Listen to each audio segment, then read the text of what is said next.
আওয়ামী সরকারের সময় ধসে যাওয়া স্বাস্থ্য ব্যবস্থা নতুন করে গড়ে তোলার আহ্বান জানিয়েছেন জামাতে ইসলামের আমির ডক্টর শফিকুর রহমান। তিনি বলেন, চিকিৎসকদের প্রতি মানুষের প্রত্যাশা পূরণে কাজ করতে হবে।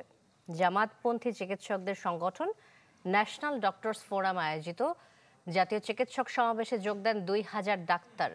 বিগত সরকারের সময়ে বঞ্চিত চিকিৎসকদের পদোন্নতি, স্বাস্থ্য ক্যাডার বিলুপ্ত না করা, মেডিকেল অ্যান্ড ডেন্টাল কাউন্সিল বিএমডিসিকে কার্যকর করা সহ ১৪ দফা দাবি তুলে ধরেন ন্যাশনাল ডক্টরস ফোরাম এনডিএফ এর নেতারা। একজন চিকিৎসক আল্লাহর এই নিয়ামতকে আজীবন সুস্থ রাখার জন্য লড়াই করে, এটা পাহারাদারি করে, পরিচর্যা করে। এই জন্য চিকিৎসকের এত গুরুত্ব। দুনিয়ায় মানুষের কষ্টের সময় শেষ দুটো ঠিকানা, একটি হচ্ছে চিকিৎসক বা হাসপাতাল, আর একটি হচ্ছে বিচারালয়। ইলেকট্রা রেফ্রিজারেটর, খাবার তাজা তো জীবন তাজা। ইলেকট্রা ফ্রিজের রাজা।